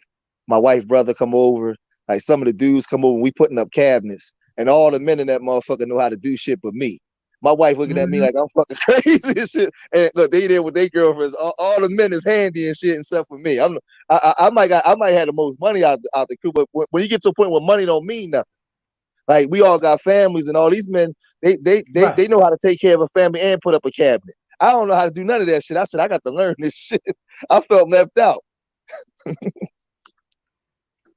People don't take like I'm gonna tell like even on a financial sense. I'm gonna tell y'all if you walk into a Home Depot or AutoZone and you start looking at parts and you start looking at how much they cost, and then you start thinking about, wait a minute, I could put this in myself. This part costs this amount, and if I put it in myself, I'm good. Like, let me tell you, like I had a conversation with a good friend of mine. She's one of my dear friends, and she works in IT. So she lost her job in IT. She made six figures. She got another one, but it took a little bit. So when she lost her job, she would call me more often to help her out with certain things. And and I remember we went to the AutoZone. She's like, my battery, and she's like, I'm gonna just go to the dealership, but she couldn't necessarily afford it like that. I was like, listen, we going to an AutoZone, and we gonna get you a battery, and I'm gonna show you why. So I went to the AutoZone, and we got a battery. It's like $120, $150, and she's like, I don't get it. I said, listen, look at the battery. that you got from the dealership. She's like, okay. Now look how much it costs. She's like, okay. So that battery was like $50 or whatever like that. And I was like, look how long it lasts. About a year. It's like, okay. So now how much they gonna charge you for this battery when you go to the dealership? 120. Then how much they gonna charge you for the labor? Another 40, or they might milk you for 80, because they taking 2 hours just to milk the clock. It's like, but if you put this battery in right now, this got a 2 year to a three. Some have a 2 year warranty, some have a 3 year warranty. So if it burn out on you, you get another one for free. And we're gonna put this in right in the parking lot. And this saves you how much money in a 3 year period. And she said, so, and she's like, it's so difficult. And we walk to the car, bop, bop, bop, bop, bop, bop, bop. Car start, we moving, and she's like, wait a minute. And then we went back months later because she had light problems. So I'm in there, in the AutoZone picking up little, headlights or whatever, the light bulbs. And I'm like, how much you think they're going to cost you? They're going to charge you at the dealership, blah, blah, blah, blah, blah. She's like, this is going to be about 200, 300. They told me. We bought a couple of $5 light bulbs, took about 5 minutes, pop, pop. And she's like, wait a minute. I said, this is the problem. You know what I'm saying? A lot of us don't realize how much it costs us. You know what's funny? I'm glad that you're saying that because I'm telling you, being married, I taught myself how to do all that shit. Like I know how to change tires. Mm-hmm. Like how many dudes don't know how to change a tire, L.A.R? Like literally on the side, your tire blow out on the side of the road. You out there with your wife, and you got to wait for another dude to come change the fucking tire for you and your wife. What type of man that's gonna make you like? How your wife? A lot of dudes need to get away from rims. Right. That's the problem with having rims too, because some of y'all got rims and y'all don't realize it ain't easy to get them down. You blow a tire with some rims. You gotta call the people. You gotta call AAA. But look, how many dudes don't know how to put windshield wipers to fucking L.A.R? It's pouring down raining, and you need some windshield wipers, and your wife say, "Babe, we need windshield wipers," but you don't know how to put them in. How many of y'all don't realize if your windshield wiper go out, the motor is right under that little plastic panel? That's all you got to do is lift up a little plastic panel, take a wrench, unscrew the motor, put a new motor in, and your windshield's gonna work just no problem. Because if you don't ever hear that buzz when you cut your windshield wipers on, your motor went out. Small things like that. We got to learn things like that. Yeah, and you know what? And I'm gonna say to some of the brothers, it ain't always just for a woman. You might be with your daughter. It's for yourself. You need to know how. We need to know how to do this kind of stuff. And I'm just saying, like my daddy knew how to do all that shit. I found myself like, damn, I don't know how to really do nothing. And I had to get back and teach myself. Since you said you like plumbing, tell these fools how much they getting overcharged when the thing in I forgot the name of it. Your toilet, huh? The stack pipe? No. Just the regular old toilet. When the flusher don't work. Your little $20 part. Yeah, no, $7, $7.99 part. Okay, if you want to get bougie, it'll be 20. But tell these motherfuckers how much people charge them for putting that in. So they might charge you $100 just to put the flapper in. They got to come out. Just the little flapper. Yeah, you could do that yourself. They got the little chain on it. Hook that chain up to the thing. Make sure it's measured on the right one, and voila! Like it's simple. But I had to teach myself how to do that too. But I'm telling you, I felt some type of way. I said, I'm gonna tell you, Elliot. I said, ain't no man coming in my motherfucking house with my wife doing some shit that I'm supposed to know how to do. Ain't no other motherfucking nigga unless it's some electric work or we got to put a floor down or some shit. Most of the other shit I had to teach myself how to do it. And ironically, putting the floor down ain't that difficult. It's that it's not. You got to know the measurements. Yeah, you got to know the measurements, and you got to know, and you got to be good with the well, I forget the name of that shit, but you got to make sure that shit even. You got to make sure that shit even, because if it ain't even, you gonna fuck yourself. Well, you might have to tear up the floor, tear up part of the floor first, and then even everything out, smooth everything out, and then do your measurements and lay wood down first before you put the floor down. So I know how to do it now because I work with the people that work. I actually the people I pay. I be working with them because I want to learn the shit. And it's actually, I'm gonna tell you what it is. It's actually fun though. It's Hell actually, yeah. Like a you know, lot of man, thanks, man. Like a lot of people don't take into consideration. So, it's not circular stuff. But what I was thinking about was the grout. That's what I was thinking about. Because if you're putting tile down, people don't realize you got to put that grout down right. You can't half-ass when you're putting grout down. and that shit messy too. And if you don't do it right, it'll come right Yeah, back up. It'll come right back up. yeah. So that gotta be done right. That's with the You tile. When fuck you up put the on grout, tile you again. gonna fuck up. Yeah, Yeah, that's when that's you what put I the was thinking tile about again. the tile too. Yeah, Like that's in if my you do it, bathroom. yeah, if you do it floors, you could, if you because now people glue them down more so than whatever. You know what I'm saying? Look, Yeah, I the see you. glue, that's the linoleum. Yeah, like no, people glue wood floors down now. Oh shit. Yeah, I'm like, all right, nigga, like you if you don't fuck that up, you know what I'm So saying? If you fuck that up, I know they you used go, to. Yeah, we use a staple gun sometime too. yeah, you know, people like I used to talk to my mother about that. Like my mother decided like she started doing woodwork. She built her own king size bed. You know, because if you ever seen a bed, y'all know it ain't that difficult to build. You know what I'm saying? That's the thing we don't look at about wood and carpentry and shit like that. We're not thinking about it like that. A lot of y'all don't. If y'all got a backyard, y'all don't need somebody to come fix y'all fucking fence. Y'all really don't. The posts, the posts that they lay down already, they gonna be there a minute. Just go to motherfucking Home Depot and get you just some more wood. Just put it right back in the post and measure out the ones that connect one to the other because they're all not the same length. So don't just go there and buy them big ass 2x4s thinking they're the same fucking length. Yeah, In your I, backyard, that shit I'm don't gonna, work. yeah, I'm gonna say something. I'm gonna jump off, but Yeah, I just, some of you brothers that do the work. I know we in a different time than we was 30 years ago, where like some of our pops and grandpops made us go, and we didn't have social media and all this stuff they got today. You got to take your sons off them games, man. When you doing work, and make them come work with you, man. Don't have them up there playing a game all day while you downstairs beating a hammer. Like teach your sons the game, because if not, if he don't have no type of skill set, what happens if he go to college and get a degree, but he can't get a job and what he got a degree in?